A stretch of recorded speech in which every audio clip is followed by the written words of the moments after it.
Well, hi everyone. We're here today at the Australian Army Armour Museum in Puckapunyal, which is about 120 kilometres north of Melbourne. It's a rainy old day down here in Victoria, Australia, but we're here at the museum to take a look at some of the World War II armour that's in the collection. And we're starting off here with some of the collection's British armour, which is somewhat rare and very interesting to take a look at. So this vehicle here is the Churchill Crocodile tank, which was a flamethrower tank developed by the British and used during the invasion of Normandy. This particular vehicle here is shown with its fuel trailer, the trailer which held pressurised fuel for use in the flamethrower. So I'll give you a closer look up at the vehicle in a minute, but start off by talking about the fact that in British doctrine during World War II, there was two types of tanks that were recognised. Cruiser tanks, which were used for primarily to engage armour, and infantry tanks, which were designed to support infantry operations, and so consequently were more focused on providing fire support and having the sort of main armaments that could help the industry break up enemy strong points.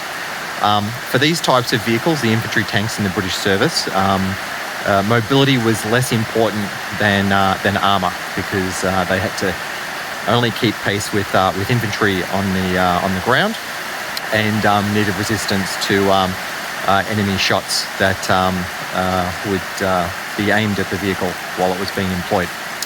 So this particular version of the Churchill, as I mentioned, is the Crocodile, which is the flame tank.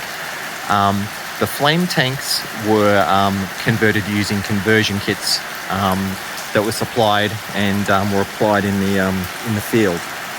So overall, during World War II, there was about 5,600 Churchill chassis produced, and about 800 of the flame kits, though not all of them were fitted to vehicles in operation. Some were held in reserve when the British were considering that they might have to employ these tanks during the invasion of Japan.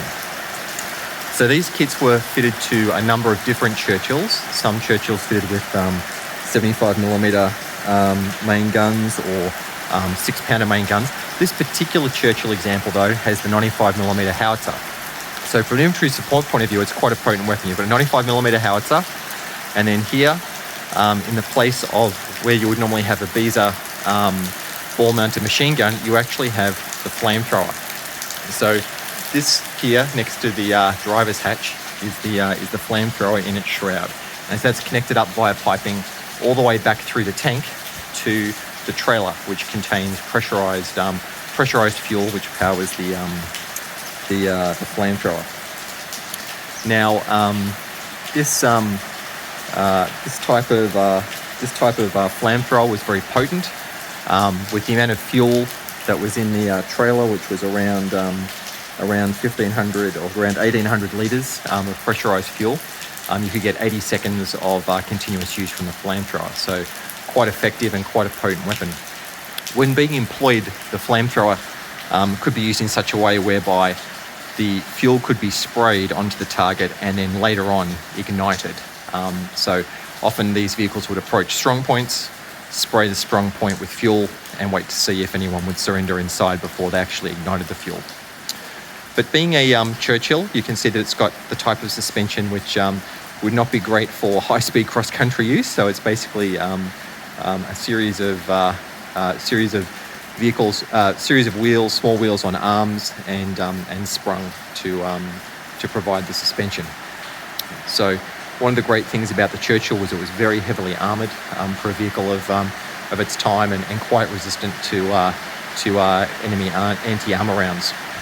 We have here shown in situ at the back of the Crocodile its fuel trailer. So this trailer, as I mentioned, held about 1,800 litres of fuel, which was then pressurised prior to going into an engagement. The trailer could be jettisoned if it was if it had taken a hit and had caught fire, so that it wouldn't present a risk to the tank.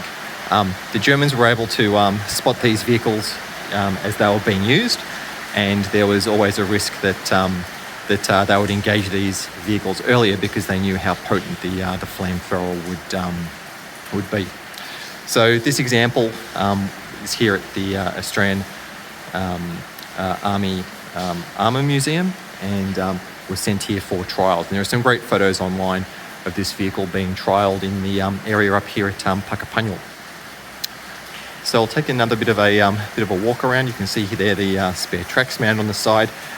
Side hatch here, great for quick egress or for loading ammunition. That's a great side view of the 95 millimeter howitzer that was fitted to this vehicle. I'm just coming around the side here and squeezing past the artillery piece that's in here. You can see here a large, heavy cast turret on the Churchill, and another shot of the fuel trailer. So yeah, as I mentioned, about 5,000 Churchills in total were produced using different types of guns. Some using the 6-pounder, as I mentioned, the quick-firing 6-pounder. Some using the 75mm, which was a bought-out version of the 6-pounder, and this one having the 95mm howitzer, and employed in northwest Europe after the invasion of Normandy in an infantry support role. So that's the Churchill Crocodile here at the Australian Armour Museum. Hope you enjoyed the video, and we'll take a look at another tank soon.